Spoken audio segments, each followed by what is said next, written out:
Depuis la création de la première réglementation thermique en 1974, la France est découpée en plusieurs zones climatiques. Chaque zone est représentée par une station météorologique de référence qui enregistre de nombreuses données. La température et l'humidité de l'air, la température de l'eau froide du réseau, le rayonnement solaire et lumineux, la vitesse du vent et la température de la voûte céleste. Pour chaque zone climatique, les moyennes et les maximums mesurés par Météo France entre 1994 et 2008 ont permis d'établir une année type qui sert d'hypothèse lors des calculs thermiques RT 2012 et DPE.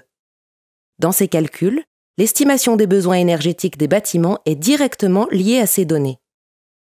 Le calcul des déperditions de chaque construction est réalisé en prenant une température extérieure de référence.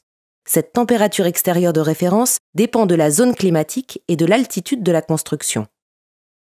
La production d'énergie renouvelable est elle aussi estimée à partir des données climatiques qui peuvent être prises cette fois au niveau du département ou de la station météorologique la plus proche.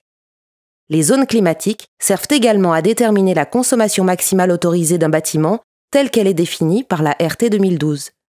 En plus de la zone climatique, d'autres facteurs locaux, comme l'altitude et le bruit environnant, sont aussi considérés dans un projet de construction. Une construction en harmonie avec son milieu tire profit des apports passifs et doit se protéger des contraintes spécifiques liées à sa zone climatique.